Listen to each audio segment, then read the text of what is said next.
Se você disser o nome dela 3 vezes diante do espelho, ela vem. Mas o que ninguém lhe contou é que essa loira de olhar morto e cabelos brancos como ossos lavados foi, um dia, filha de um imperador. Escondida da história, renegada pela coroa e trancada em conventos mofados, ela morreu onde o cheiro de mijo e desespero se misturavam. E é ali, no banheiro, onde a nobreza sangrou, que ela ainda espera. Se você acredita que conhece a lenda da loira do banheiro, pense outra vez. A história que vai ouvir agora foi enterrada nos porões da monarquia, escondida a 7 chaves nos arquivos do império e nos confessionários das freiras. Uma história de poder, abandono e vingança do além. Se você tem coragem, inscreva-se agora no canal e acenda sua vela. Porque depois de ouvir isso, pode ser que ela venha te visitar também. E agora, voltamos ao ano de 1834. Dizem que os imperadores governam na luz, mas pecam nas sombras. Dom Pedro I, o libertador, o herói de Ipiranga, era também um homem consumido por desejos carnais, impulsos que nenhum trono ou cruz poderia conter. Na intimidade do Paço Imperial, entre salões com lustres franceses e tapetes persas, Pedro era menos rei e mais predador. Entre 1825 e 1834, circulavam rumores de que o monarca mantinha um harém invisível entre criadas, mucamas e até jovens filhas de conselheiros. Era um tempo em que silêncio valia mais que ouro, e a vergonha, quando possível, era escondida em conventos ou em caixões sem nome. Foi numa tarde abafada de dezembro que os olhos do imperador se detiveram sobre uma jovem recém-chegada da Europa. Gertrude von Hoffmann, filha de um botânico alemão exilado por heresia, contratada para organizar os volumes antigos da Biblioteca Imperial. Gertrude era como uma figura pintada em óleo, de pele translúcida, cabelos cor de linho molhado e olhos acinzentados que evitavam os dos homens. Silenciosa, sempre de vestidos escuros, ela parecia deslocada em meio à pompa do Rio de Janeiro. Mas era essa melancolia que atraía Dom Pedro. Poucos dias bastaram para que ela fosse chamada aos aposentos privados do imperador. Lá dentro, a história se perde em vozes abafadas e gemidos suprimidos pelos cortinados. 3 dias depois, Gertrude sumiu. Reapareceu com o rosto inchado e o corpo trêmulo, recusando comida, recusando palavras. Meses depois, seu ventre começou a crescer. Mas não houve anúncio, nem padrinho, nem missa. A criança nasceu em segredo, longe das paredes do paço, numa casa de repouso em Santa Teresa, sob o olhar severo de uma parteira muda. Era uma menina. Seu nome nunca foi pronunciado em voz alta nos corredores do poder, mas em documentos escondidos, que só sobreviveram por mãos trêmulas de um escrivão. Ela aparece como Maria Elizabeth de Alcântara von Hoffmann, uma bastarda, meio nobre, meio invisível. A mãe foi enviada às pressas para o interior de São Paulo, acompanhada de um pequeno cortejo de silêncio. Lá, entre plantações de cana e urubus rondando igrejas abandonadas, foi acolhida no convento de Nossa Senhora das Lágrimas Perpétuas, um mosteiro afastado entre as colinas de Itu, construído sobre fundações de uma antiga cadeia jesuíta, lugar de penitência, dor e fantasmas. Ali, as filhas indesejadas da elite aprendiam a se calar, a rezar e a desaparecer. Maria cresceu como uma presença fantasmagórica entre as demais meninas enclausuradas. Seus cabelos brancos como leite coalhado chamavam a atenção. Seus olhos, de um azul quase branco, pareciam acusar tudo o que olhavam. Desde pequena, mostrava um comportamento que as freiras chamavam de profano. Falava sozinha, desenhava símbolos estranhos nas paredes de sua cela, acordava gritando em latim, mesmo sem nunca ter aprendido a língua.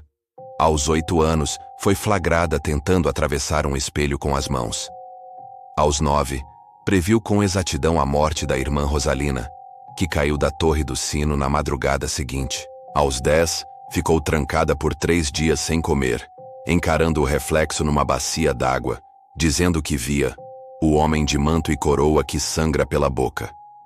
As freiras começaram a evitá-la. As outras meninas começaram a dormir em grupos, temendo ficar sozinhas com a filha da estrangeira. A reza das 6 da manhã passou a ser acompanhada por velas benta e incensos fortes, sempre que Maria estava presente. Uma vez, no inverno de 1847, todas as imagens sacras da capela amanheceram com os olhos riscados. Ninguém assumiu, mas uma freira alegou ter visto Maria caminhando nua pelos corredores, murmurando o nome Pedro repetidas vezes. Houve um tempo em que tentaram exorcizá-la, mas o padre designado desapareceu no dia do ritual. Nunca mais foi visto. As freiras então decidiram silenciar tudo. Encaminharam a menina, agora com 12 anos, para um colégio de freiras franciscanas em São Paulo, onde filhas de comerciantes e senhoras ricas aprendiam boas maneiras e costura.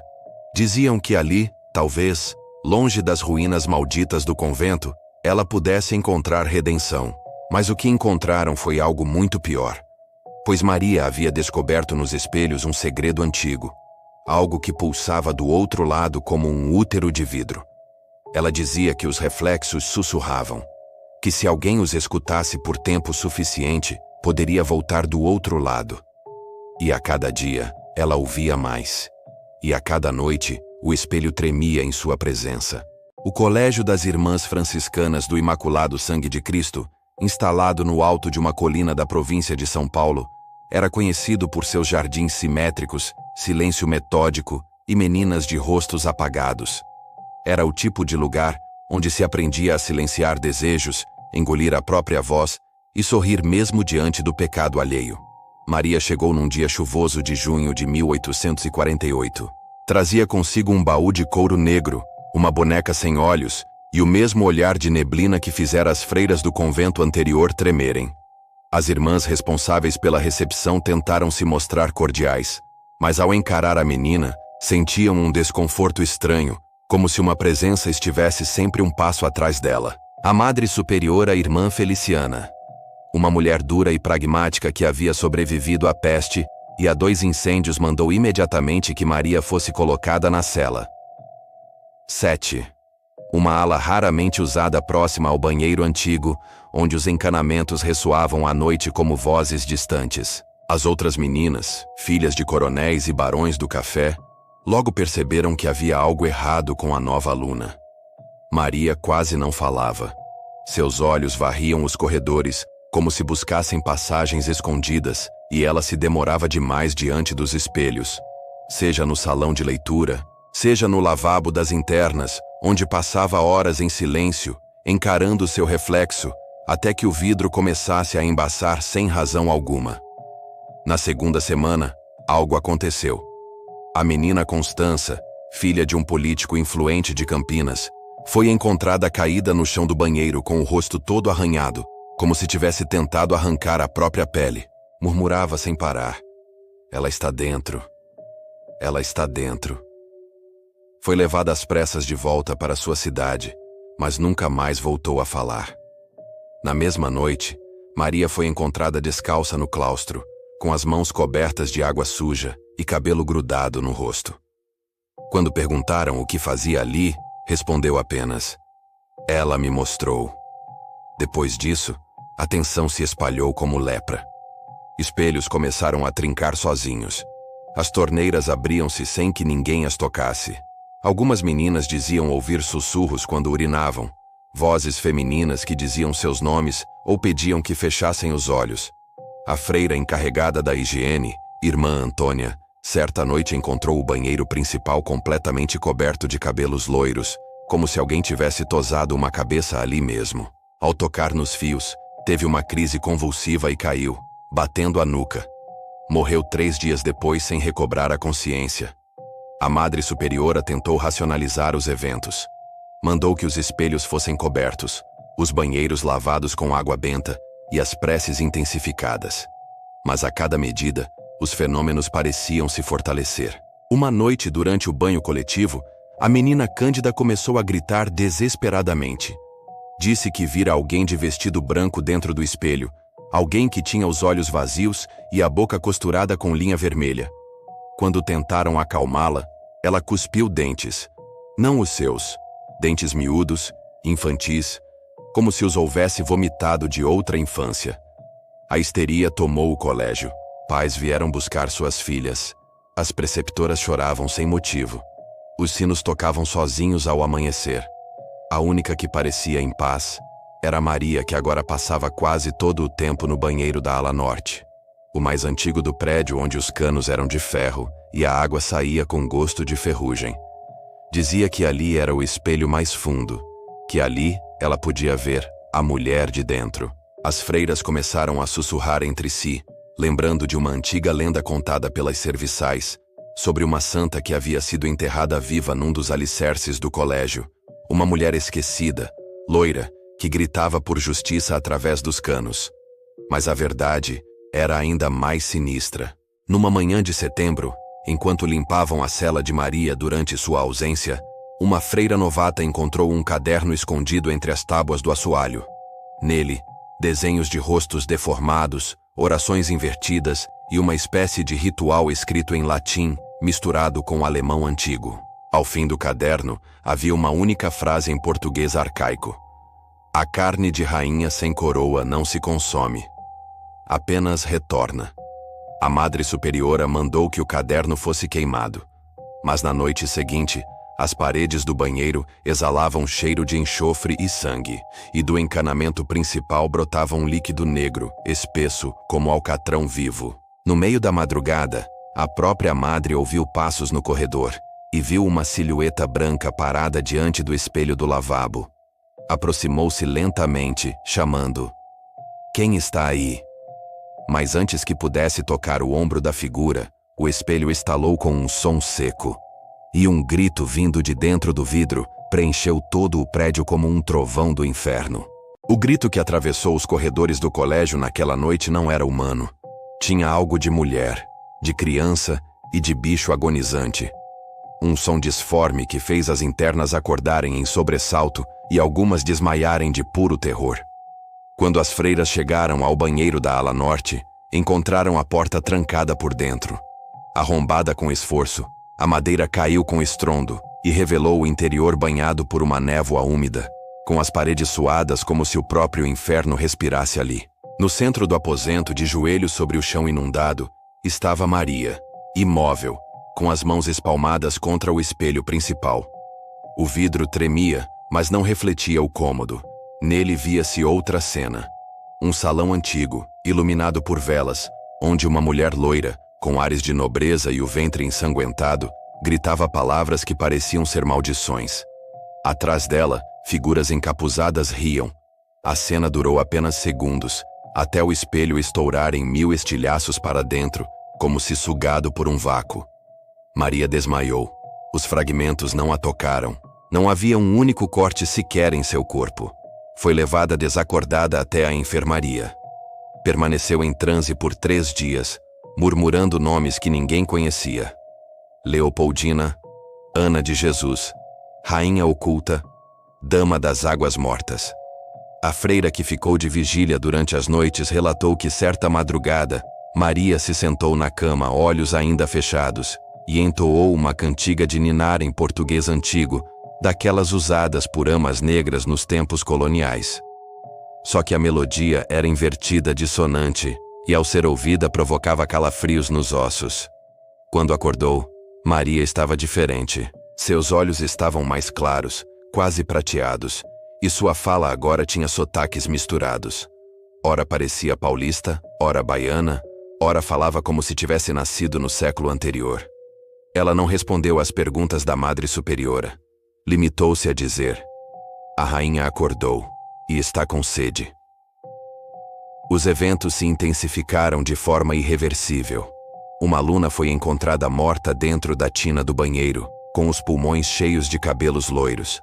Outra desapareceu durante a noite, e só se ouviram seus gritos vindos dos canos da latrina por 3 dias seguidos. As paredes começaram a escorrer um líquido vermelho viscoso, e os crucifixos do colégio viraram-se de cabeça para baixo sem que ninguém os tocasse. A cidade de São Paulo, ainda em formação, já cochichava que o colégio das irmãs escondia uma maldição. O bispo foi chamado. Veio de Itu com 2 sacerdotes experientes em exorcismos, mas ao entrar na cela de Maria, ambos recuaram com náusea, dizendo sentir O cheiro da mulher traída pelo trono. As investigações revelaram algo estarrecedor. O terreno onde o colégio fora erguido pertencera, décadas antes, a uma casa de campo utilizada por Dom Pedro I durante suas viagens pelo interior. Nos arquivos da Cúria, havia uma carta nunca enviada, escrita por uma tal de Eugênia da Luz Calmon, filha bastarda de um visconde do sul da Bahia. Ela dizia ter sido levada à força para o sítio do imperador, onde ficou grávida e foi posteriormente enclausurada num convento sem nome, onde morreu após o parto. O bebê, uma menina loira de olhos azuis, teria sido entregue à caridade, desaparecendo dos registros. O sangue real, contaminado pela vergonha, fora encoberto. Mas a linhagem esquecera que o ventre da mulher traída não esquece. A suspeita caiu como uma lâmina sobre as freiras. Todas sabiam que Maria fora trazida por ordem de um político importante, mas nenhuma sabia sua origem real. A verdade se insinuava. Ela era descendente direta da filha perdida. Era carne do pecado imperial. Era o espelho da mulher que gritava por justiça há mais de meio século. O colégio foi evacuado às pressas, mas antes que pudessem remover Maria, ela desapareceu. A cela estava vazia, o colchão intacto, e no chão, diante do espelho recomposto como por milagre, havia uma frase escrita com o que parecia ser sangue menstrual. Ela vive nos olhos de quem esqueceu. Desde então, meninas começaram a relatar aparições em escolas por todo o estado. Sempre no banheiro. Sempre diante de um espelho. Sempre uma figura loira, vestida de branco, que surge se você chamar 3 vezes seu nome. Mas poucos sabem que esse nome não é apenas uma lenda. É uma linhagem, uma maldição viva, uma alma que carrega o peso de um império. E toda vez que alguém a invoca como brincadeira, está apenas alimentando o ciclo de sangue, injustiça e espelhos rachados. Anos se passaram desde o fechamento do antigo Colégio das Irmãs da Penitência. A estrutura abandonada fora engolida pelo crescimento da cidade, transformando-se em ruínas esquecidas entre os novos prédios da metrópole em expansão. Mas havia uma inquietação no solo, como se as paredes guardassem a respiração suspensa de algo que jamais partiu. Em 1913, durante a construção de um novo grupo escolar sobre os escombros do antigo convento, os operários encontraram uma câmara selada sob o piso, como um pequeno mausoléu. Lá dentro havia um espelho antigo, intacto apesar do tempo, e uma ossada feminina abraçada a uma boneca de porcelana com cabelos loiros. Ninguém soube explicar como aquele espelho sobreviveu aos anos e à umidade, mas quando os engenheiros decidiram removê-lo, um dos trabalhadores, um homem simples chamado Arlindo, surtou no meio da obra. Bateu com a cabeça contra a parede até abrir o crânio, repetindo que a rainha voltou e que ela queria seus olhos de volta. O espelho foi deixado ali mesmo, murado dentro da fundação, como um tumor oculto na carne da escola nova. Desde então, relatos de aparições e surtos inexplicáveis entre alunas se tornaram recorrentes. Uma diretora se jogou da torre alegando ter visto a filha bastarda em pé sobre a pia, sorrindo com os dentes de vidro. Uma inspetora surda recuperou a audição após ouvir pela primeira vez na vida uma voz dizendo: "Chame-me 3 vezes e olhe bem nos meus olhos." No fim dos anos 1960, os alunos já conheciam a lenda da loira do banheiro. Mas o que parecia apenas uma brincadeira macabra de corredor era, na verdade, a manifestação cíclica de uma entidade que crescia em força cada vez que seu nome era pronunciado com escárnio. O espírito não desejava apenas aparecer, ele queria lembrar, exigir, vingar. E cada invocação infantil era como uma oferenda involuntária, um sacrifício de inocência ao espelho do passado. Mas o que ninguém sabia é que a maldição seguia um padrão. A cada 49 anos, ela se manifestava com mais violência, buscando uma nova hospedeira, uma nova menina que carregasse traços da linhagem esquecida. Em 1984, uma estudante chamada Clarissa desapareceu durante o recreio. Seu corpo jamais foi encontrado. Mas, nas semanas seguintes, a pia do banheiro feminino começou a cuspir fios longos de cabelo loiro que entupiam os encanamentos. A parede atrás do espelho rachou espontaneamente. E uma aluna relatou ter visto uma garota vestida de branco, molhada e com os olhos arregalados, que dizia: "A história não acabou." Em 2021, com o avanço da digitalização dos arquivos históricos, um pesquisador descobriu o registro da carta original de Eugênia da Luz Calmon, até então desconhecida da historiografia oficial. Junto a ela, havia um retrato pintado à mão da filha que tivera. E a semelhança com Maria, a jovem que surtara em 1853 no colégio, era absurda. Mas o mais perturbador era a assinatura no canto da tela. Ana Cândida de Alcântara, o nome original da freira que chefiava o convento onde Maria desapareceu. A hipótese, nunca confirmada, era que a própria Madre Ana fosse uma das cúmplices do sepultamento da filha bastarda. A culpa atravessou gerações, mas a maldição permaneceu, intacta como um espelho esperando ser olhado. Hoje, as escolas públicas e privadas espalhadas por São Paulo e pelo Brasil inteiro continuam a relatar os mesmos eventos, sempre com variações sutis. Cabelos em ralos, gritos no banheiro, espelhos que racham, e meninas loiras que parecem ouvir vozes quando ficam sozinhas. Mas há algo novo. Com o avanço da tecnologia, os espelhos agora têm formas digitais, câmeras, celulares, webcams, todos capazes de refletir. E a entidade parece ter aprendido a habitar essas superfícies. Há vídeos que circulam na internet mostrando aparições inexplicáveis durante chamadas de vídeo, sempre no banheiro, sempre com um leve atraso na imagem refletida. A loira do banheiro não é mais um espectro preso ao azulejo e à cerâmica. Ela está em todo lugar onde há reflexo, onde há memória, onde houve esquecimento. E a cada brincadeira, a cada desafio entre adolescentes tolos, sua presença se fortalece. Porque ela não é um espírito qualquer. Ela é o eco de uma injustiça imperial, o útero traído pela história, a filha bastarda que se recusa a ser apagada. Ela é o espelho daquilo que o Brasil finge não ver. E quando você estiver sozinho diante de um espelho, tarde da noite, e sentir um arrepio sem explicação, lembre-se, ela só precisa ser chamada 3 vezes. E o que virá não será apenas uma assombração. Será um pedaço da história que volta para cobrar o que lhe foi tirado. Seus olhos, sua voz, sua coroa de sangue.